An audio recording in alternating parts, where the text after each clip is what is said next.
बुद्धं शरणं गच्छामि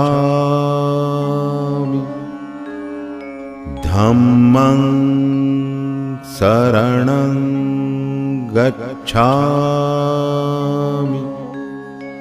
संघं शरणं गच्छामि